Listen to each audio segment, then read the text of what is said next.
And now I want to tell you about today's guest. Look, I've been a fan of this guy for so long. I have a confession that I need to make to him. He has dates coming up in Colorado Springs, Boise, Idaho, Spokane, Washington, Huntington, New York, and Tuscaloosa, Alabama. He has so many comedy specials out. He's beloved. I think that's to say the least. But who is he? I don't know. Honestly, he and I have never even spoken before. But he's here today to talk about his new film where he is playing a dramatic role in a dark movie called American Dreamers that comes out in November. And also to take us through another round of our March Madness State Wars. Let's keep it moving. Thank you guys for all the contributions, ladies and gentlemen and others. Mr. Jim Gaffigan.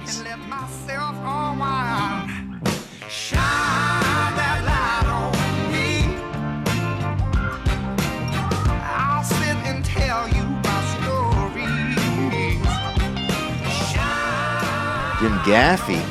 That Gaffy Taffy in the house. That Gaffy Taffy. You know, there's a new book out about Greg Giraldo. Yeah, there is. I haven't read it. Yeah. Well, you know, I mean, I was interviewed But you knew for him. it. I did know him. So what's the book going to do for you? Well, you know, if anything, there's something weird also is you have friends. Like, there's a certain part, like when you have buddies and you kind of discover that they have other buddies, there's a little bit of like, what are you doing? What are you cheating on me? So, like, you know, my relationship with Greg was, I mean, when I started, I hung out with him. When I met him, we were both like wearing suits in this fish restaurant and doing stand-up with a lot of mentally Was it a unstable Bob people. Zaney conference? No, this was back when in New York there was this place, this legendary woman, Gladys, who ran a comedy club. And she had one at this fish restaurant and used to pay to go on. Wow. And that's where I met Greg Giraldo. And he was wearing a suit as well. He was a lawyer, and I was like, I worked in right. advertising. And Dang. both our like his parents were immigrants, and my father was like the first one to go to college. So it was kind of like we used to joke around. It's like, you know, all the sacrifice of our generations, and we're like, you know, telling stupid jokes. It's like my family's been in this country forever, and it's just like my dad was like the first one to go to college, and now I'm like, you know what, I'm gonna do stand up in a fish restaurant where I have to pay. It doesn't make any sense whatsoever. It's so, you know, I was actually talking with my brother yesterday about like some generations of families like take an L for the next generation. Oh, that's interesting. It's like, you know, like my mom was like a hard worker. She had to work so hard, and now like I've had to work hard, but it's like I get to at least be able to like tell jokes and not have to like deliver newspapers. It's like, right. You know, it's like some generations just take the loss for the next one. Yeah, no, you see that in immigrants all the time. Yeah. It's a like lot of these L really takers. smart, driven people, and then they look at their kids. They're like, "You're going to med school, right?" And they're like, "I guess so." Yeah. So Like you sure as hell I are. can say You're not that. working as Sbarro, that's for sure, Daniel. we can talk about this because we're both Asian. So Yeah. I know. so this is like a meeting of white trash, you and I, right? Nice, bro. Good to see you. There's a man. little bit of like, it's you know, like it's interesting. I don't know you at all. Yes. But I think like being kind of like I'm from Indiana, you're from Louisiana. Yeah. There's it's like there's a groundedness that I think, particularly, you know, here we are in LA, in New York and LA, that even though I've lived in New York for 30 years, it's like I still watch the news and I'll see how some things are playing out, and I'll be like, you know, where I grew up, they're not going to take it that way. Yeah. Do you know what I mean? Like, they're like, you know what? Yeah, no, that's not going to happen. Yeah, it's just not the same. They're not that impressed by that. In fact, that will make people angry. And it's weird, like, but I have children and I'm like raising them as New Yorkers. So Wow.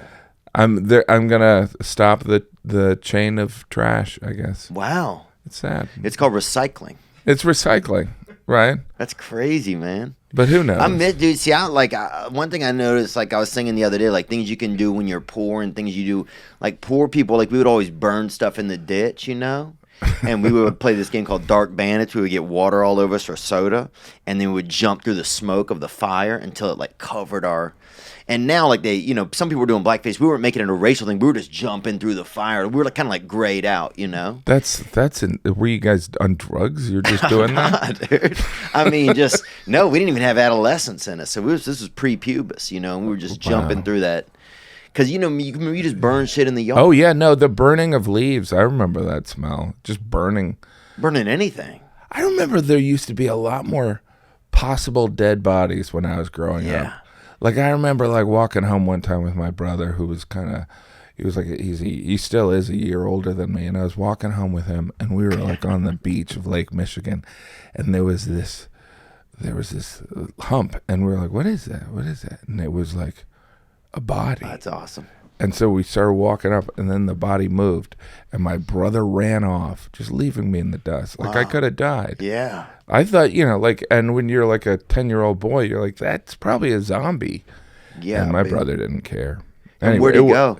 He ran ahead. Into what, college? No, he ran ahead to just wherever our home was. Oh, God. It's a great story. I got a lot more of them. I like this bracket up there.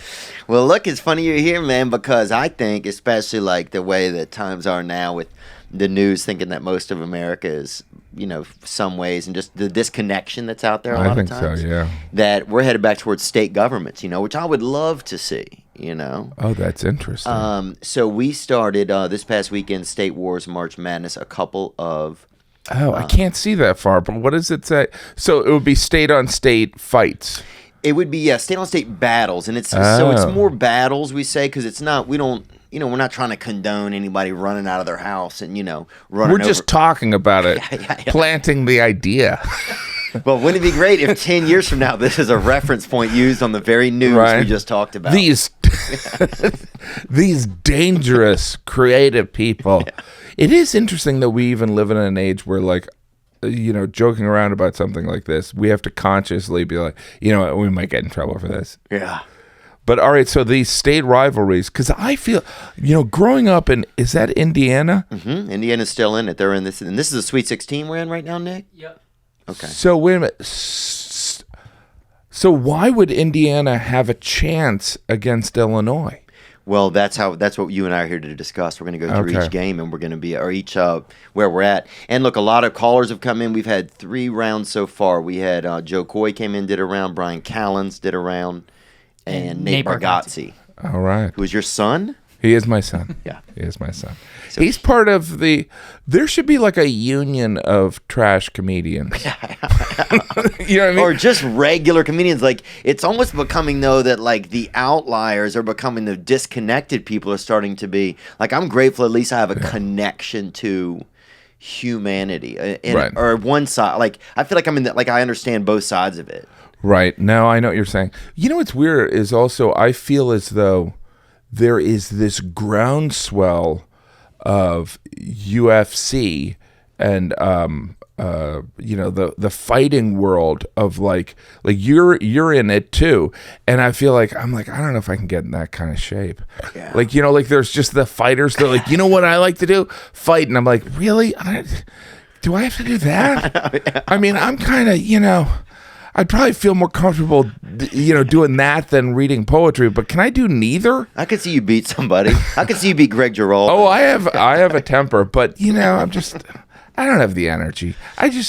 But I don't know if Indiana, as much as I grew up despising growing up in Indiana. Did you really? I used to think I remember looking around and going, there has been a mistake. I'm not supposed to be here. And I grew up. What's amazing about where I grew up, which is the Calumet region, this is going to be so boring for everyone. I don't think maybe there's someone from Northwest Indiana. You have to understand, Northwest Indiana. First of all, Indiana is it's the most northern southern state. Like geographically, it doesn't make sense. Mm-hmm. Illinois is very kind of Midwestern. Yes. Indiana is some Midwestern, but you go to southern Ohio and people are going, y'all, it's very southern.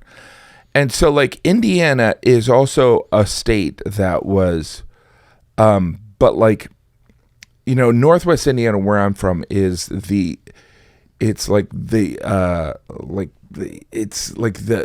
people that would commute to Chicago, or like they're It's like Mishawaka. Is that area? Or no? Mishawaka a little bit. It's the industrial Midwest, Right. and so it's the Rust Belt. Oh yeah, tetanus. Where people, where like they use this cute term like a Rust Belt when it's like just economic devastation, where it just makes people very angry. They're like, my grandfather owned a house and a summer house, but now I'm working in a Kmart. What is going on? Even if Kmart's open, I don't know. But it's kind of the new Wild West. It's like the wild Midwest. It is. It's but there's Indiana was always like I have jokes about this when I perform in Chicago, where I tell people I'm from Indiana, and they're like, "Where's that?" And you're like, 10 minutes away.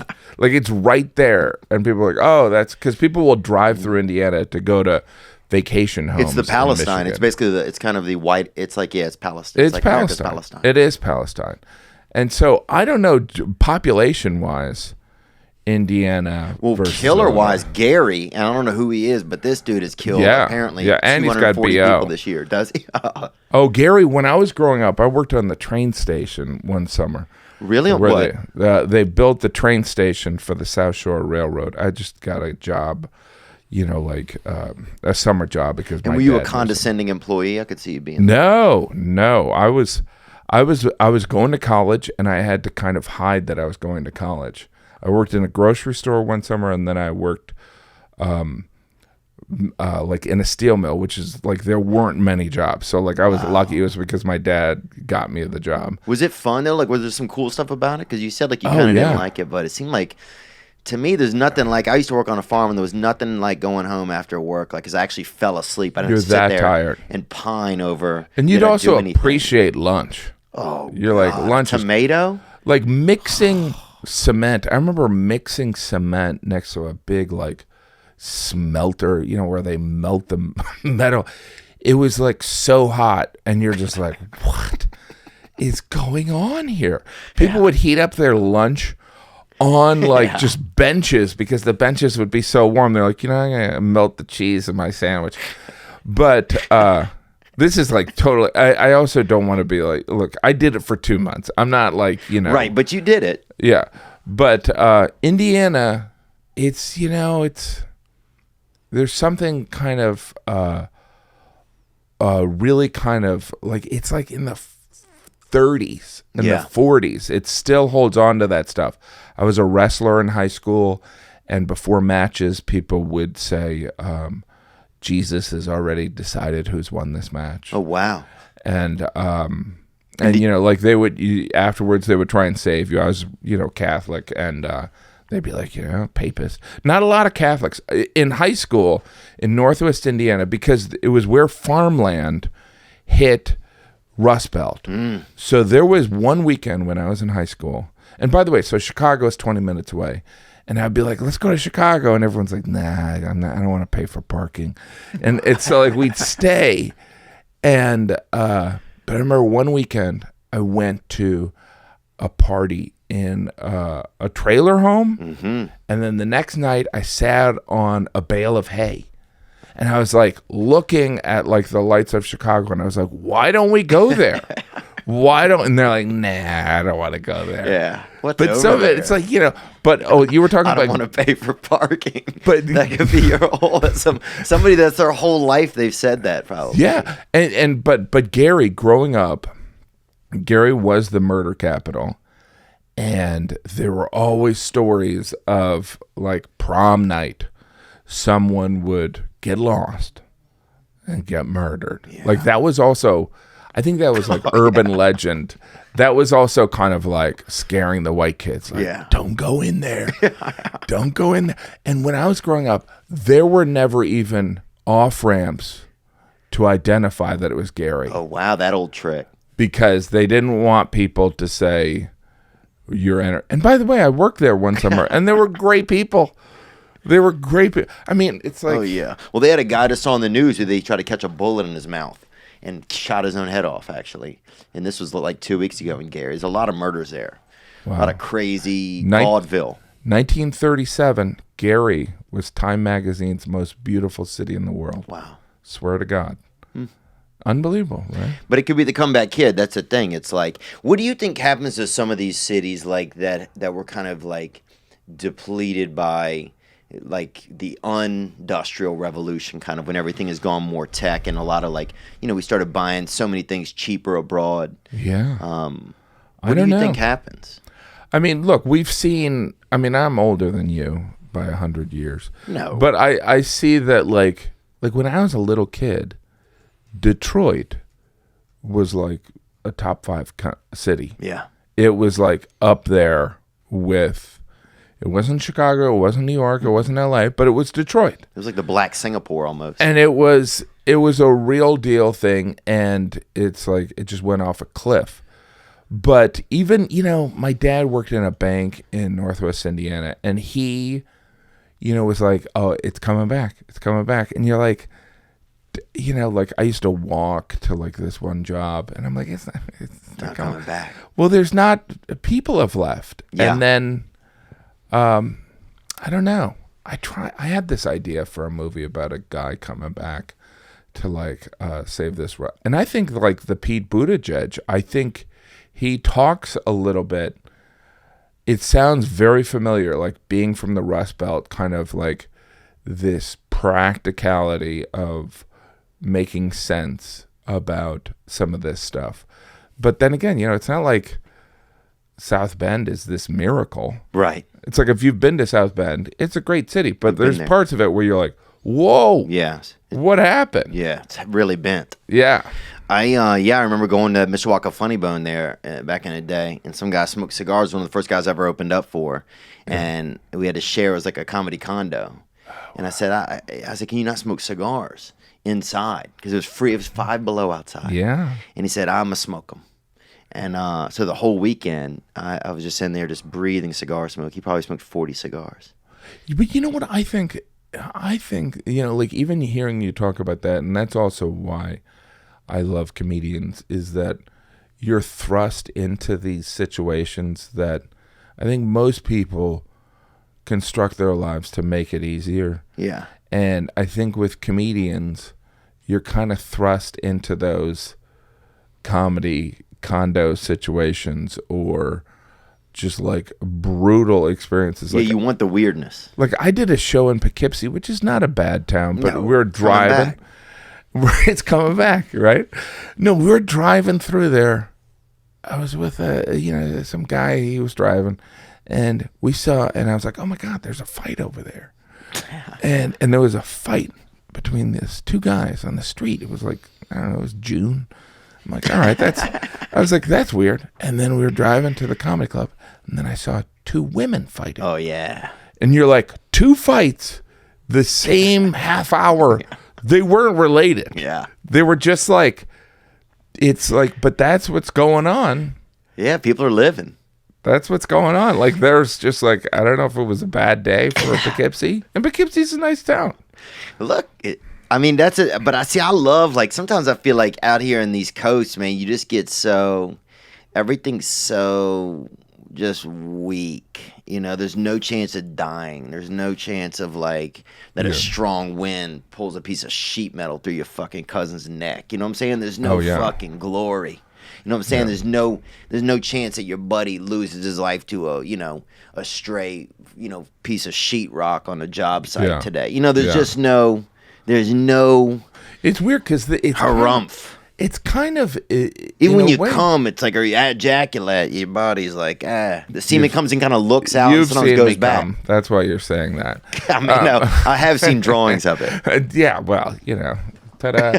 Anyway, this is Chris Farley. Do you know that? Oh, I didn't know that. People think it's Donald Trump or me. It is Chris Farley. Oh, that's interesting. Went to my high school for half a year. Did he really? Got kicked out. Yeah, bro. I think for like flashing. He got kicked out of everything, I think. Yeah, for flashing.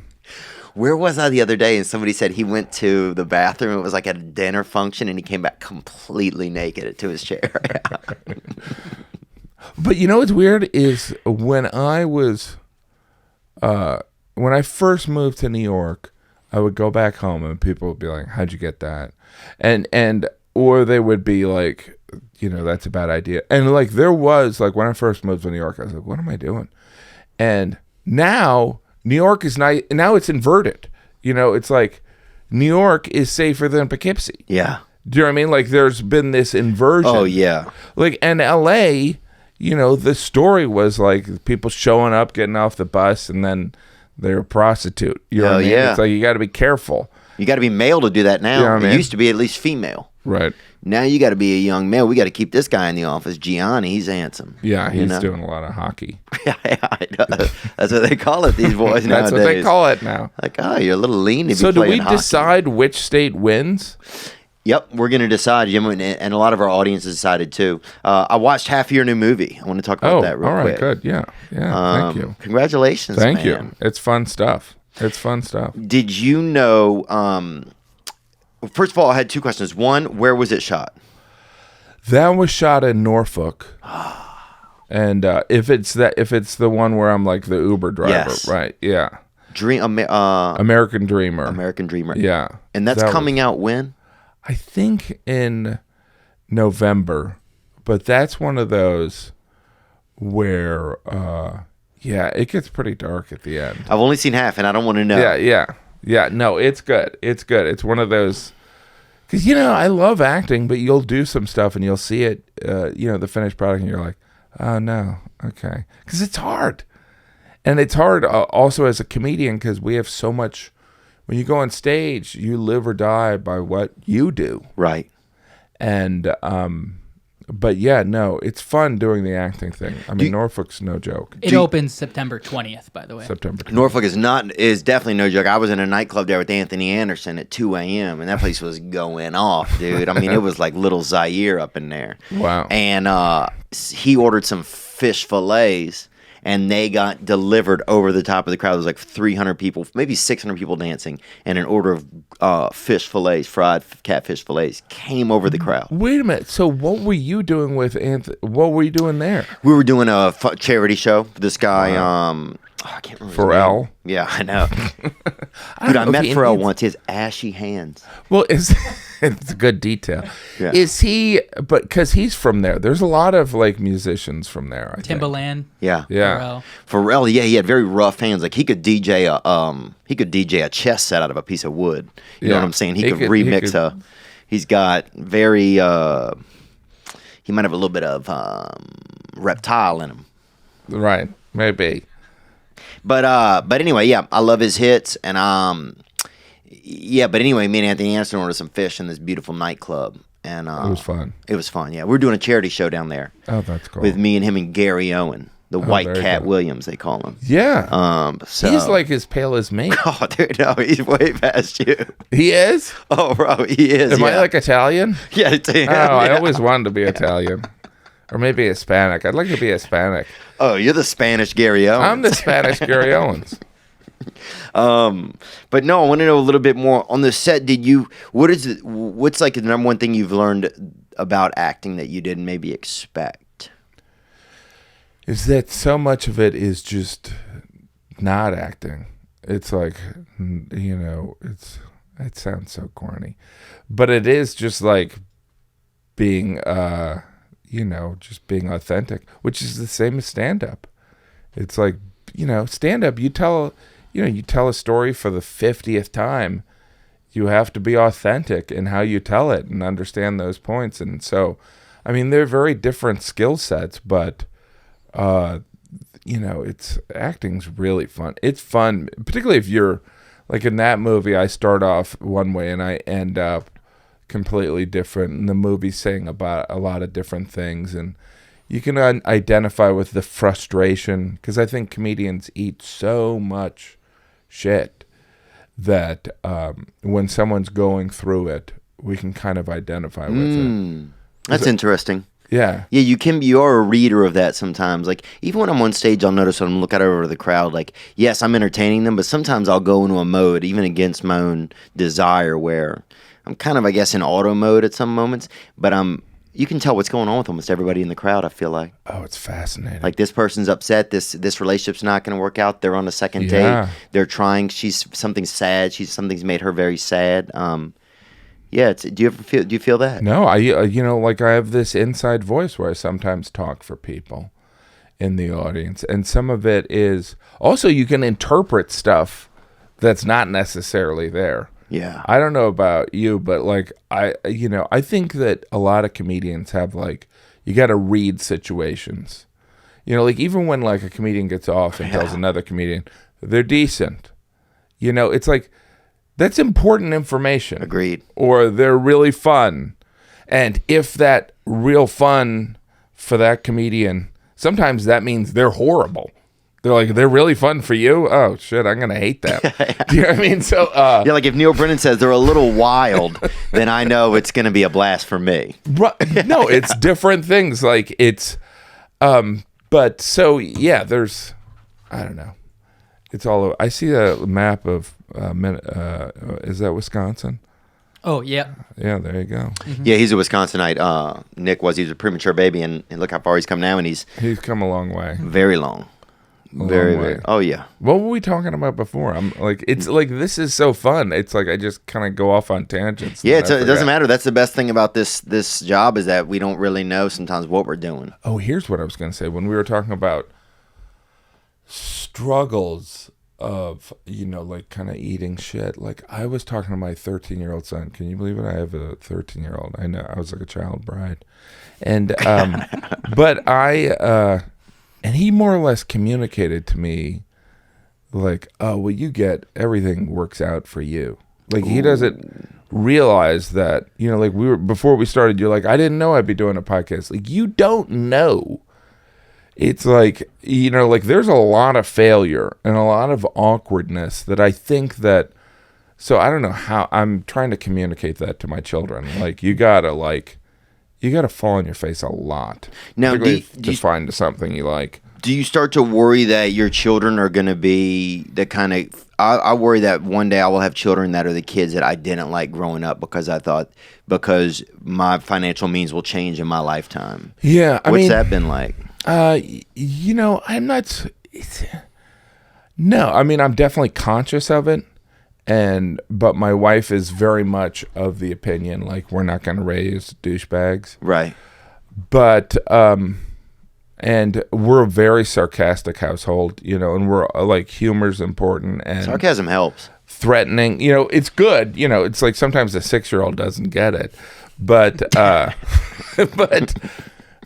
no, that is an interesting thing. So like I also like have more or less said to them like I remember my son, who's now 13, like he was like 7. He's like, I'm just going to live with you guys the rest of my life. Yeah. And I'm like, there's not going to be any money left. Right. Like I told him, like, there's no money. Like I more or less, but I think you have to create this kind of belief that like, yeah, I'm not going to give you anything. Yeah. So that they'll go off and do it. But I don't know. I don't think any parents really are sure what they're doing. Well, somebody said, I heard you got invested in water parks or something. Was that you? Really? Yeah. No, I don't know. Sometimes, have you ever had someone go, hey, you did that joke, and you're like, I don't even remember doing that joke. Yeah. Oh, well, dude, this is probably a good time. I thought about this, dude. I did one, when I first started out, I did one of your jokes. I didn't have any material, and I'd seen it on television.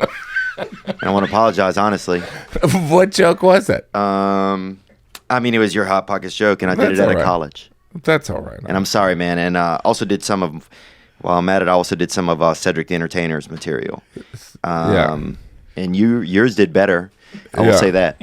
But I am sorry, man. I never did it since, and this was probably 14 years ago. I didn't have any material, and I got booked.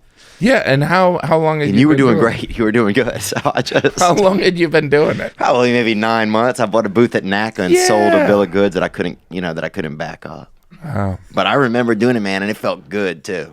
I will say that part. Yeah, and it is weird, like when you because I'm sorry. That's all right. Okay. When you hear like about stuff like that, or because sometimes it's just honest overlap. You'd think, and like by the way, Joe Rogan, he's kind of like the police force of comedy, which is great. Yeah, but I always kind of have the idea of like. Because there's like some people that are really fucking derivative, and you're like, all right, but they're not going to come up with more. You know what I mean? Like right, they're just riding. It's almost a tributary, an offshoot of Yeah, it's just, I mean, I think that stand-up is kind of an ongoing thing, and it's constructed on self-assignment. So you have to keep moving and recreating and improving yourself. I say that, and then people just want to hear the Hot Pocket jokes. Right. Yeah, I'm sorry I brought him up. It was No, just, that's when I needed something, you were there for me. Is this a Roar Organic? Yeah. Is this one of your sponsors? Nope. Do you have a This is my sponsor? friend Brad. This is his company, but it's not a sponsor, even though they should, because we always drink it. It's just he has his own water? Where does he make it in? His like shed or something? Dude. He's in like, This is my friend Brad. they're actually killing it. They're in like thousands of stores now. So Yeah, so they're doing well enough to friggin' pay us. yeah, that's for true. sure. That's true. Dude, they had a guy, I remember when I was growing up, speaking of rare things, which nobody mentioned, they had a guy who made his son a wooden shirt in our neighborhood Made him a wooden shirt. out of like a plywood. Wood. Like I would think wood. Good call. Yeah. Like a thin plywood. Nothing nice, it wasn't like teak or anything. And what was that for? For Christmas. For Christmas. So wooden shoes. No. So like that's regular shoes. So regular shoes. But like we know about wooden shoes. Like he wasn't Dutch or something. No, like no, that. no. They weren't Dutch. They were local. And the dad was an Elvis impersonator, and he'd been hit by, I don't You know. say that like there's a bunch of them. Like he's one of those Elvis impersonators. Yeah. There's not a lot of them. At this He's time, like, like every town has the Elvis impersonator. Well, this is ours. I think per capita we had a pretty good amount, I think, Jim. But the T-shirt, and so did that's And interesting. they made it, and his dad was an alcoholic, and I remember it was like Christmas Eve, and he was trying to find something to make That's his not a son. big surprise finding out. So like, And I it's helped him. interesting. It's like a reverse Pinocchio. Like he's like saying, "I want you to be wood, so I'm gonna make you a wood shirt." Was it a one piece? was- Was it kind of like you slide in and on? Yeah, it was not. I think it was kind of like a box more. But it was I'd say it was form fitted. I'd say it was about a medium. So it was in some ways it was like a chest plate. Yeah. Yes. And what's funny is the kid used to vomit on the bus a lot, and Yeah. people would beat him up for it. And That seems like that's bordering on bullying. it's kind of fair, dude. It's a bus ride. Everybody's on there. He's Nobody's throwing coming up. to clean it, And so he's throwing up, and people are like, "How dare you?" That reminds me, like I had pneumonia, and my dad used to get mad when I would cough. I'm like, "I have pneumonia," and he's like, "Stop coughing." But like, so the wooden shirt kid. Yep. And On the bus. And kids would beat him after that. So the shirt almost ended up protecting him for a while. So in a weird way, it was kind of like exactly what he needed, Even though his dad didn't know it, he was going through these troubles on the bus. Because the boy would eat ice cream on the way to school and vomit on the bus because the bus was real. This is back on buses, no shocks. Yeah. Sometimes no wheels. I remember one time it was just front wheels No only. wooden shirts. Yeah. Dude, no shirts. Yeah, I mean, then they had a bird would always try to get into his shirt. I remember at school. It was just a that's different amazing. time, man. And where in Louisiana was this? We were north of New Orleans, probably about 50 miles along the Chafuncta River. River. And Lee Harvey Oswald went to our middle school. That was He like did. a big thing. Now you mentioned that the Klan guy, you were buddies with him. David Duke. He was your lifting partner. We were gym. I wouldn't say we were gym buddies, but I would say that we. We're lovers. I would say. Like you had sex in the men's room. No, what? Oh no, So, man. He's from that neck of the woods? I don't know if he was from there, but yeah, we talked right when you came in. I know Indiana gets accused of Louis.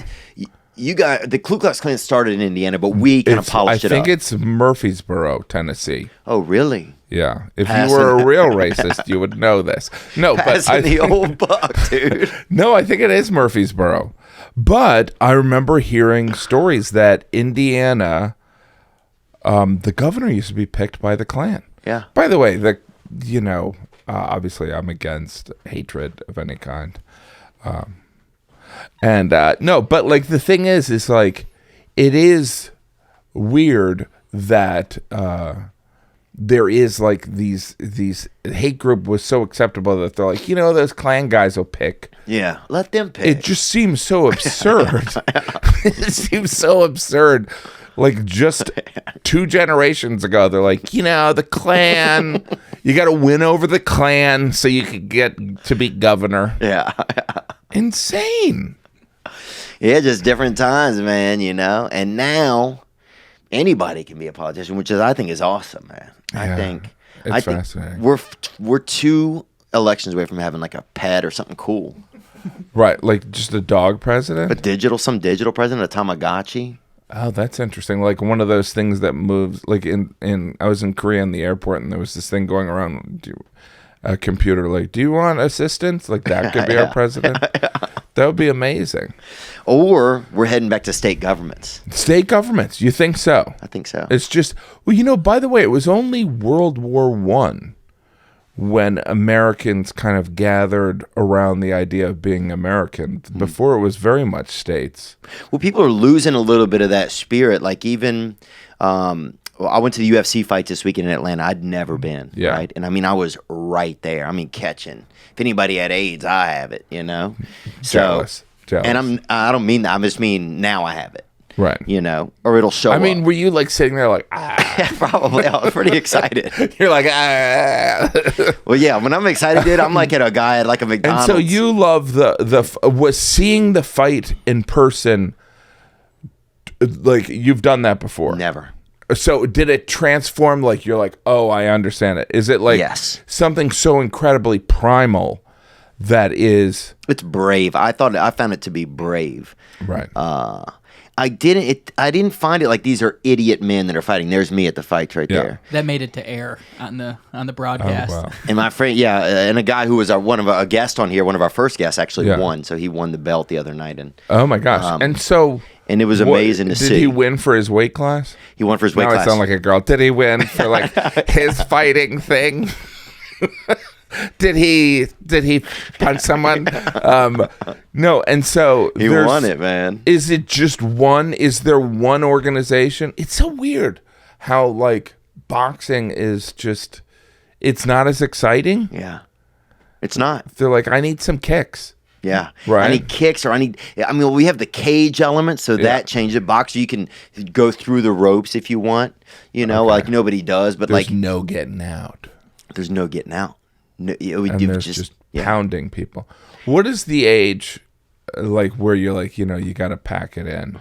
What do you for think, UFC? Nick? Like 35 they start aging out a little bit. Right. Heavyweights they last longer, just like in boxing they can go for a while. But 35 you start losing speed. But what I saw that was interesting, Jim, was people. Sometimes there would be someone from one country and somebody from another country cheering, and it was interesting to hear people cheer USA, right? Really? And the guy sitting next to me was like, "Oh man, look at these people are idiots."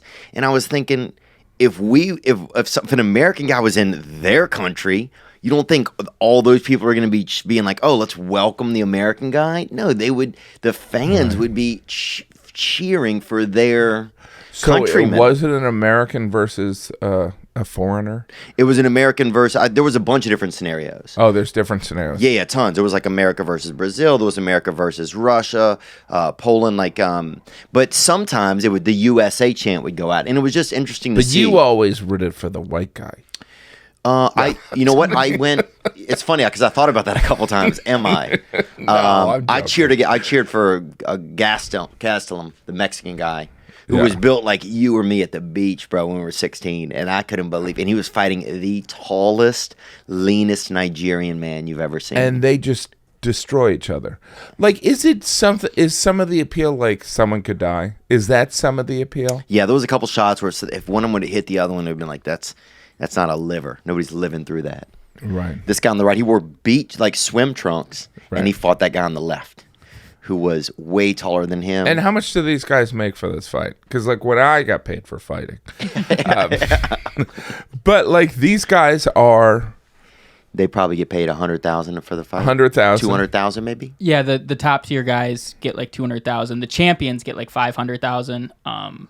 But yeah, these guys, Israel Adesanya and Kelvin Gastelum probably... And how often do they fight? 3-4 times a year. 4 times a year is really, really active, considered, and 2 is pretty average. And they probably make money on sponsorship stuff too, right? Some, but it was interesting that the UFC kind of owns them all, and I got this weird vibe. That's the interesting. Dana White guy on the side, he gave me like honestly a creepy vibe, and he felt a little. It was definitely the most Fidel Castro type of vibe I'd ever gotten in my life from some. So man. he's kind of the Vince McMahon. Yes, he's kind of like the guy. Oh, that's so But interesting. but in the end they get in there and they fight. But it was interesting to see that some people were like there was a USA vibe at certain points. Yeah. Which I think is like By the way, there's nothing wrong with like I agree. I mean, there's a difference between nationalism, like let's go invade another country, and kind of, a certain sense of pride. It's like Yeah. just like we kind of, being from like these non kind of coastal states, there's a camaraderie, and he's from Wisconsin, so he's trash too. He knows. Do you know what I mean? Like they got like food there. You got food in Louisiana and Wisconsin. There's no food in Indiana. Yeah, that's true, huh? No, there's not much going on. Fires. Didn't the fire department start in Indiana? The fire department started in Yeah, Indiana. somebody told me that Oh, actually. that's interesting. I could see that. I guess. Hey, But I know that like the Hoosier, oh yeah, like that Jimmy was all about like when they opened, because again, Indiana was, I think this is what I was told, that it was like land set aside for natives, similar to Oklahoma. And being white people, they're like, yeah, we changed our mind. So then they let people in, but there were still some Indians there. And so they would be very suspicious when they would hear someone. They go, who's there? Who's there? Yeah. And that's supposedly how Hoosier started. Oh, I don't know. Or someone told me that, and I look like a fool. Hoosier. Hoosier. Well, we had on the Tchefuncte River, which was named after the Tchefuncte Indians. Somebody said that how they got their name was somebody took a huge rock and threw it in the river, and the sound it made when it went in was Tchefuncte. Oh my gosh, that's amazing. That's amazing. And we believe that. Oh, so were there? I want to know what the audience was like at the fight. Mostly male. Mostly male. Yep. A lot of was there Very a lot diverse. of testosterone? It Like wasn't most as of these- testosterone-y as you would think. It was like just Was there a kinda- gambling vibe, or was it kind of like? No, it didn't have that Vegas vibe because it was in Atlanta. This every time they're in a different city, kind of. And this championship was in Atlanta. I feel like there was a lot of diversity in the audience. It was right. all, I would say maybe 10% female and 90% male. Were there some female fights? There was one on this card. Wow. And it was interesting. So I don't like watching women fight, at my core. And I'm okay with that. I don't think it's, I'll watch a woman, Lap dance. Yeah. Yeah. I'm not sexist. No, it's good. No, but it's like, well, it's interesting. I've never seen it. You know what I mean? I in Poughkeepsie I saw it, but like, I've never really. So, but it's a little upsetting to you. To me, it was Do you a little, lose your erection? No, I mean, it's yeah. a little upsetting. What is so? Did they start with that? Like the you knew the guy that was at the final fight? Yeah. How many fights were there? There were 16 fights. 13. 13 fights. 13. We started, I got there at 5 p.m. and we were there until 1:30 in the morning. Oh wow! And it That's was- a long time. And it was And so people are marvelous. kind of like boozing it up, Yeah, people are boozing. Some people. taking cigarette breaks, stuff like that. Yeah, one guy kept yelling, trying to get my attention the whole fight. They call me the Rat King sometime, and this fella just was literally, I don't think he saw one fight. He stood 10 feet away from me and yelled Rat King the whole time. Oh my god. Oh, you know what? I got a story to tell you. So, I'm from Indiana, right? And I keep bringing this up. So, when like the Colts weren't even there. Like I had already like left college or whatever. And the Colts moved from Baltimore to Indianapolis. And Peyton Manning has run, and I'm like, I'm enjoying the Colts. So then the Colts go to their very first Super Bowl, and the owners, the Ursays, were very nice. They're like, we want all Indiana people to come back. John Mellencamp, all these people, and they're like, we want you to perform. And I'm like, this is amazing. So I go back, I perform, they win the Super Bowl, and so then 2 years go by, then they go back to the Super Bowl, and it was when they were playing the Saints. Yeah. And it was like, also like, it was the Saints season. And people from Indiana are like, generally kind of like even when I would go to a Colts game, they're like, those Eagles fans are obnoxious, and I'm like, yeah, I know, because I live in the Northeast now, Right. and so so I'm at the Super Bowl. The Colts are playing the Saints. I'm wearing a Colts hat because I'm a guest of the Colts, and Somebody called you the N-word? no, all these Saints fans were yelling like it was like, just watch the game. Yeah. But like these people, they had never. It's like, had you guys ever been outside before? Like, it was the Super Bowl. They were the most drunk I've ever seen people. Yeah. They were like, it was the wedding. It was VE Day, VJ Day. It was just one of those things where I was like, I can't take this hat off because I don't want to be dishonest. But like, it was like Andrew Jackson was just tearing apart the White House. It was insane. It was fascinating. Yeah, and I was like, oh my God. But I live in New York, and like Jets fans, like I've been to a Jets game with my kids, and I'm like, we're not going over there because there's just guys yelling things. Yeah, those are women. misguided alcoholics. Yeah. The Saints have a little bit more rhythm. Somebody will pull a horn out. Somebody will pull a baby out of somebody, give a breech burst right there. But it was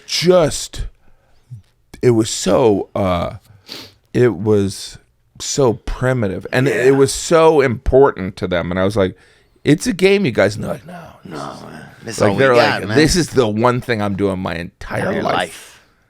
And I was like, man. wow. Cheering for the Saints, man. There's something about it. And that was also a really special year. So that was like coming back from The Katrina floods, and all that. everything. And Drew Brees went to Purdue, and that's in Indiana. Yeah. So they had a little bit of that in there. Wait, did you play football at Purdue and Georgetown?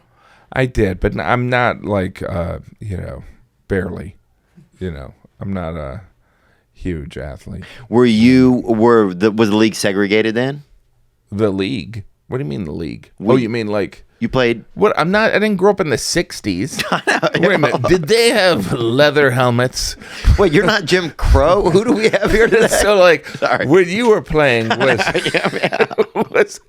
they allow black people to play football when you were playing? Yes. Dude, imagine how scary it was whenever like they first allowed black people. If you were a white guy, you were like, oh, fuck, bro, this could be a tough year, Wow. Because they were good. I mean, immediately you knew those guys were going to be better than you, and they had a chip on their shoulder. Oh, yeah. No, like my high school had 100. See, there's me. My high school, that's amazing. That was yesterday, too. Damn, really? Yeah. It was my high school, 120 students.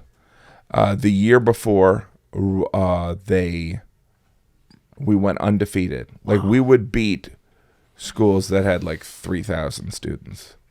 And it was like all these brothers. So like me and my brother were like the defensive ends, and like I was the tight end, and he was, it's you were like the coach. It wasn't like 8-man football, which they have in some parts. Yeah. It was like a full team. That's awesome. Was it fun? It was amazing, but it was also, then when I got to college, I was like, this is. Same for me. It's just like you go to like 2-a-day practices. You go to that morning practice and everyone's coming back all wasted. They're like, and you're like going. It's like August. And what am I doing? What am I doing? I'm not. What am I trying to be? You're just kind of brainwashed into playing. I mean, I really, for a couple of years, I didn't watch it, but now I love it. You know? Well, let's get into some rounds, huh? All right, here we go. We got some good matchups here today. But the film will be out. I don't want to not talk about it. Right. So I'll just want to give just a couple of, I really got into it. Oh, good. I would say maybe 35 minutes into it, and I am into the movie. There you go. Some movies you're like, what's going on here? But it seemed very seamless. No, it gets good. It gets good. Were you was there, how much do you have to trust the director? Oh, you got to trust them completely. What's amazing about that movie is, so like I play this guy who's a rideshare driver, like Uber, and I'm on, I've had some bad luck, divorced, and so the only way I can make money is, because like those rideshare drivers, they don't do that well. It can be brutal. And so then this drug dealer offers me, he offers me like $200 a day To be his man. to be his man. And so I reluctantly do that. And then eventually it's a little bit about, and so then my character does some shady things, and it's, depending on how you look at the movie, it can be kind of about entitlement and also about like class. Like this guy's like, I'm from the middle class, I should be in the middle class, but the reality is he, life isn't fair. And his choices he's making are kind of keeping him where he is, it seems. Yes, yeah, and he's got mental problems too. Yeah. So. And when you say him. But I mean me. Yeah. It's hard to take time off of touring because financially it doesn't always make sense to do. No, it doesn't film. make. There's no money in acting. Yeah. But it's fun. It's rewarding. My wife, she a couple of years ago, she had this medical emergency, so we made it through that, and so then. Once things kind of got back on track, I was like, all right, I'm going to do this stuff, she's not thrilled that I'm gone so much, but, it's a give and take, it's weird. It's like you go through moments where you're like, I understand the most important thing I will do is raise my children, but I also, doing stand-up is really fulfilling for me. Right. And, coming up with a new joke or making a story work, it's hard to articulate to people. That is our heroine. Yeah, why does it make us feel so good, you think? I think creative people need to create something. It's like, comedians, there's nothing normal about us going on stage and making strangers laugh, but if we can create a line or a joke, it's like we win somehow. Yeah, maybe win or just kind of create something, just like a creative person who maybe makes a wooden shirt. Yeah. You know what I mean? It's like you've brought something in. Big Lance, the boy's dad's name, Lancelot was the father's full name. But I also have a theory that all comedians have a strange kind of identity issues. You know what I mean? Like there's something about, it's like I grew up middle class, but it's like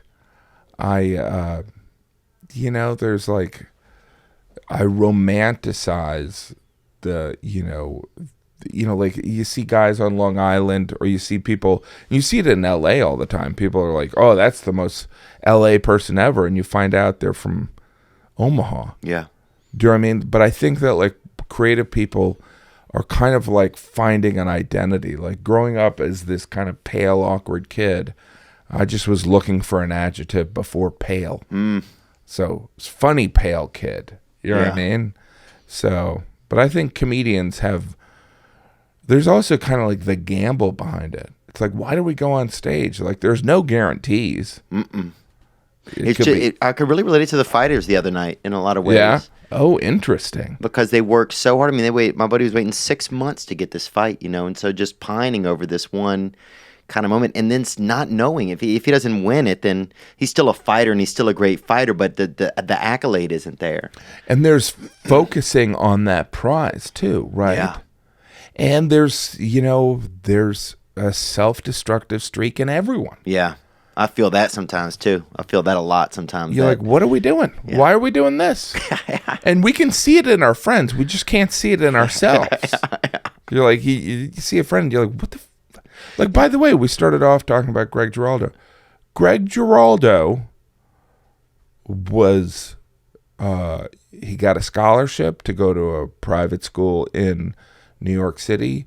He got a scholarship to go to Columbia. Wow. He got a scholarship to go to Harvard Law. He worked for like one of the best law firms. Like when I met him, he was like the logical one, and I was kind of like dealing with anger, and he was the one that got me into like stage time in different places. But it's like the combination of rejection and self-sabotage. This guy who had only won at life every step of the way, he wanted to lose it. Sounds like he wanted more risk.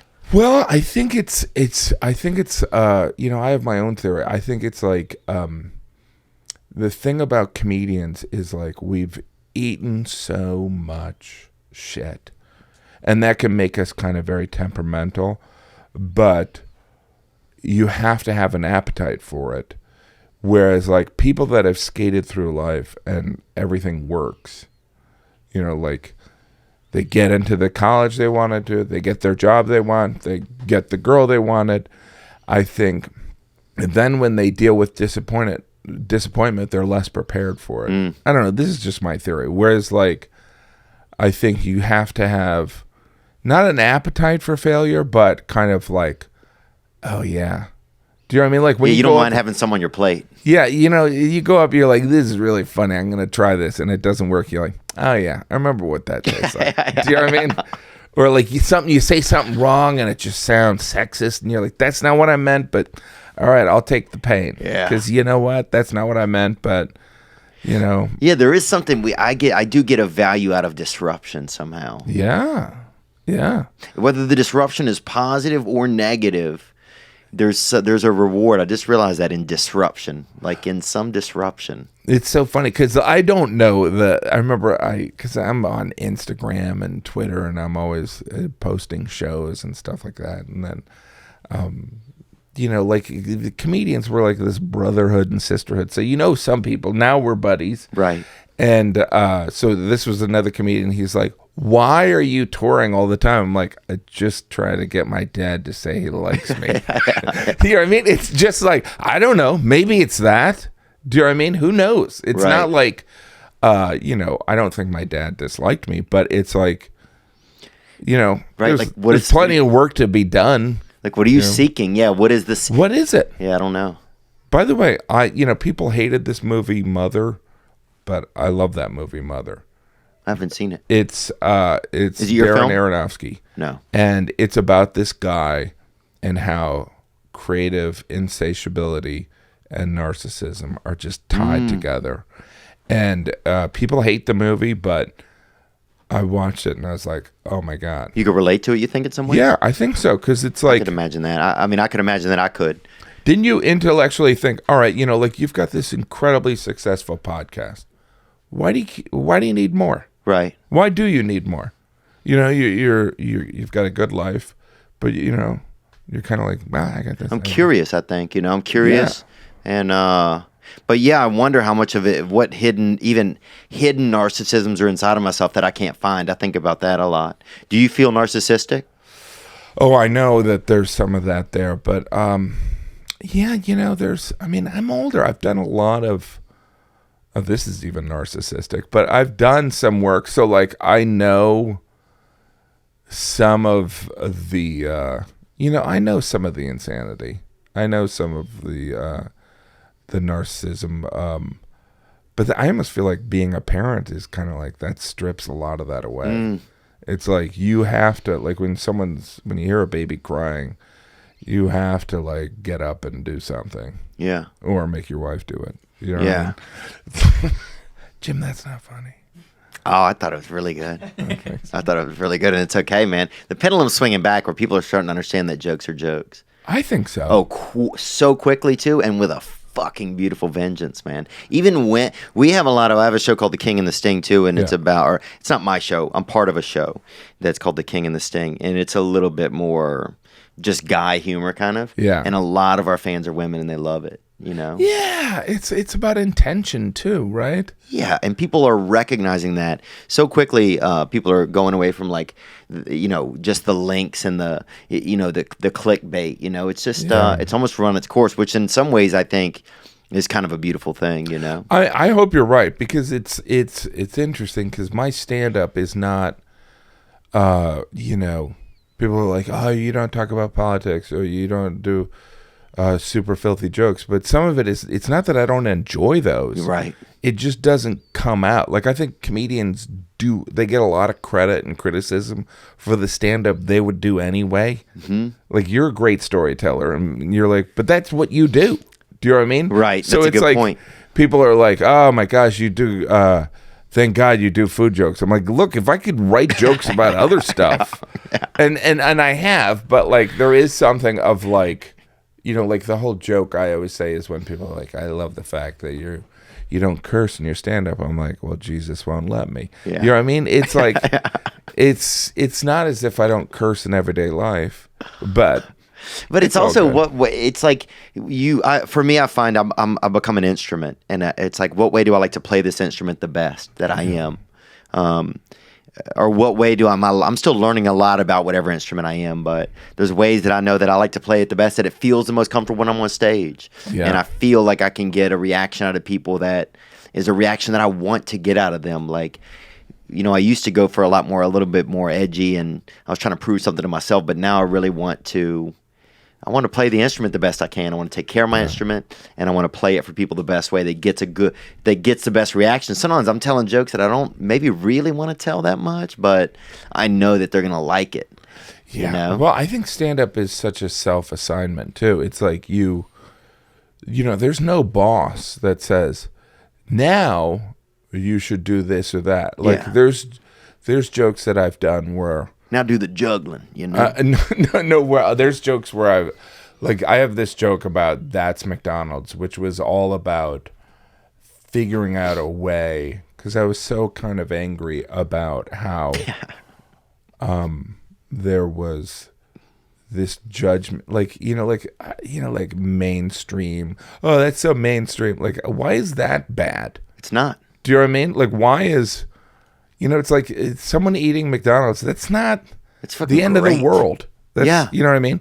And so, like, the anger surrounding that made me give the assignment. Like, I got to come up with something that can articulate that. And so that was, kind of, that's McDonald's. That's like, everyone has their guilty pleasures. So let's not be condescending. Yeah. And so, like, the self-assignment stuff is great, and I don't know what, it's like every now and then you just set assignments. You're like, you know what, I'm going to do something. I want to talk about this. Right. We're so lucky that we get to do that. That's insane. Like, I'm just getting to that point. I just realized the other day I want to talk about minimum wage, and it's just been kind of just thing in the sense, keeps coming up in my head when I wake up in the morning. I don't know what I'm going to say about it. I don't know what story I'll tell that I relate out of my own life, but I believe that eventually now, kind of knowing a little bit of my own process, that I'll come up with something that kind of talks about it in some way. This past weekend is brought to you by SkillShare, and we're thankful for that. Look, a lot of times you see somebody with a sword and they don't even know what they're doing. They're trying to grill a weenie on it over a fire, or they're making mushrooms for the s'mores. Dude, that's a sword. Learn how to use it. Learn a skill. SkillShare is an online learning community for creators. With more than 25,000 classes in design, business, and more, you'll discover countless ways to fuel your curiosity, creativity, and career. Take classes in social media marketing, mobile photography, creative writing, or even illustration. Whether you're looking to discover a new passion, start a side hustle, or gain new professional skills, SkillShare is there to keep you learning. Have a child that doesn't know something? Put his little ass in front of SkillShare. Join the millions of students already learning on SkillShare today with a special offer. Support our podcast. Get 2 months of SkillShare for free. That's right. SkillShare is offering this past weekend listeners 2 months of unlimited access to over 25,000 classes for free. Go to Skillshare.com/Theo Von. Again, go to Skillshare.com/Theo Von to start your 2 months now. That's Skillshare.com/Theo Von. Let's get into some of these wars, because I know these guys are excited. Okay. And Nick's going to take us through a couple of battles here. Okay. Don't blame us, though. We could listen to that conversation all day. But yeah, we are in the Midwest. We're in the round of the Sweet 16. We're going to start with the number 7 Iowa versus number 3 Michigan, and we've got a couple entries from fans. What's up, Theo Jim? This is Mitch from Iowa City, Iowa. I think like Iowa will win the war ventriloquist. because How we does have he do countless that? amount of Very unique guy. war because we have countless amount of people you wouldn't expect to be from Iowa. First of all, we got John Wayne, ultimate badass. We got Aquaman, Jason Momoa is from Iowa. We got Superman, Brandon Routh's from Iowa. Plus we got all wrestlers, deer hunters, and MMA fighters from Iowa. That's basically practice for war, if you're asking me. Plus, after we're done fighting, you know what else is in Iowa? Bridges in Madison County. Theo, I know you love that. So after we get done whooping up on some butt, you know. What? I think I read You have a the wife? book. That's insane. I read the book. You know what? It's I mean, word my for wife's not 70. Yeah, but your wife has a fucking heartbeat. There And you I'll go. say this, bro, that it's word for word from the book. It's the exact same. Oh, really? Oh, it's so good, man. So you've kind of seen it if you have an imagination while you're reading. By the way, Great points this guy had. yeah, right? And that's Iowa. And they're did they have any for Michigan? We do. Let's see what we got here for some counterpoints. Yo, what up, Theo? First off, just want to say, man, been killing the game, digging the podcast for sure. Dang. So we got this Iowa-Michigan lineup. Dude, not even a competition. Michigan's got this hands down. Bro, Iowa, it's just a big cornfield. How you supposed to organize when you're getting lost walking out of your front door? Dude, I've seen Children of the Corn. I've seen signs. Once you do get organized, you got to worry about kids killing you. You got to worry about aliens abducting you. That's a lot more to worry about than just a war. But Michigan, we've got two armies. We've got the LP, the Lower Peninsula, the good old boys where the factories are at, the guns are at. Then you start moving up north. You got the UP, the Upers. Now, man, these people are different up there. They're crazy. It's winter year round. I don't even go up there, man. I'm scared, dude. scared. They're riding wolves. They're jousting off moose. That's good. Off I don't know if I meese. should not talk over it. So how it's That's It's good. That guy got They're us. riding wolves or He's- jousting. You said something about monkeys at the end. well, he brings up a really interesting point. There's two pieces of Michigan, right? Like I don't know what Wisconsin did wrong to not get the Upper Peninsula, but it's not even really connected. And the Upers are no joke, right? It is. So they've got urban. Michigan's got Detroit, which is like a great place to get beat up and buy a house for $2. Yeah, great place to start practice starting fires. A great Right. place. They have factories, old factories that could immediately. We brought this up in the last Yeah. round. Be refurbished to create Right. what would be needed. And you know your dad, Kid Rock, is from there. That's also. a good point, dude. And so Living my then life in a slow day. there is like, and there's there's Motown. There's a lot of music there. Oh yeah. I think Bob Seger from there, or Wisconsin. He's not from Wisconsin. Jeff Daniels is from Michigan. From Michigan, you have okay, but let's talk Okay, about Cornflakes. I think that's Battle Creek. Battle Creek, Michigan. You got Grand Rapids, Detroit for Bob Seger. Detroit. It's Bon Jovi. Are they? No, they're New Jersey. he's Jersey. My mom was born in Iowa. My grandfather is from Iowa. My mother went to college in Iowa, at Copiah Lincoln, actually, at Colin College. If you ever Oh, wow. heard of that or not, very bad school. No, it's not bad. It's very small. You know that hair cutting. They have a hair. I cutting think population wise, Michigan, must trumpet. it's just there's not that many people in Iowa. Michigan, a lot of people collecting disability in Michigan. A lot of people. 10 million in Michigan, 3 million in Iowa. That's like there is a resourcefulness. There isn't a unifying thing. There's a lot of different types of people in Michigan, but that means they can fight. Like we're literally talking like wars between these two states. But we have to talk about it, Jim. I think it's just a population just makes it incredibly unly That they would be able to defeat them. Now, you're probably who's going to? I mean, They Michigan. have manufacturing. Michigan has manufacturing, or the remnants of it. Right. They could switch and turn, some of those old car plants into making bullets Yeah. or bows and arrows. Yeah, that's a good point. In Iowa, they're going to be able to eat though. Iowa's going to be able to survive for sustenance.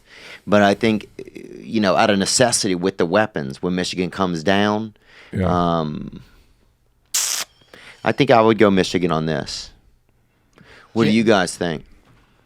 Yeah, I think Michigan. I think they've got a resilience. They lasted through the recession, and they're still there, and they're rebuilding. So I think it's going to be. Well, it's not like they would get rid of the state, right? It's Well, like, you know what?